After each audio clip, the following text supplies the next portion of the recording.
और रोशनी के त्यौहार दिवाली के मौके पर भोपाल इंतजामिया ने पटाखों को लेकर सख्त अहकामात जारी कर दिए हैं। आपको बताएं कि इंतजामिया की जानिब से माहौलियात को लेकर अदालत के जरिए जारी किए गए अहकाम के बाद सख्त कदम उठाया गया है। इंतजामिया ने पटाखों को फरोख्त करने वालों को न सिर्फ ग्रीन पटाखे बेचने की इजाज़त दी बल्कि कम आवाज़ वाले पटाखे बेचने की इजाज़त दी है। इसी के साथ जिला इंतजामिया की जानिब से पटाखा कारोबारियों पर नजर रखने के लिए खुसूसी कमेटी तश्कील दी गई है। इंतजामिया के अहकाम की खिलाफ वर्जी किए जाने वालों पर सख्त कार्रवाई का भी अहकाम जारी कर दिया गया है।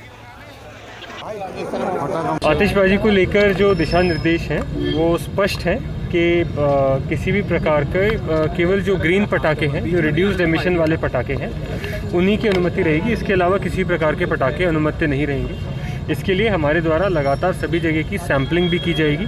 सैंपल्स के रिजल्ट्स भी हम लोग तत्काल सामने लाएंगे, जिससे यदि कहीं भी जो गाइडलाइंस हैं उनका उल्लंघन हो रहा होगा तो उस पर कड़ी कार्रवाई की जा सकेगी। अवैध पटाखे बेचे जा रहे हैं कई जगह। देखिए, ऐसा नहीं है। जैसा कि मैंने आपको बताया कि जो लाइसेंसेस जारी हुए हैं, अनुमति जारी हुई है, उसमें शर्त स्पष्ट रूप से सबको बताई गई है कि केवल ग्रीन पटाखे ही बिक्री किए जा सकेंगे। जहाँ भी ऐसी जानकारी हमको मिलेगी या जहाँ भी सैंपल्स फेल करेंगे वहाँ हम लोग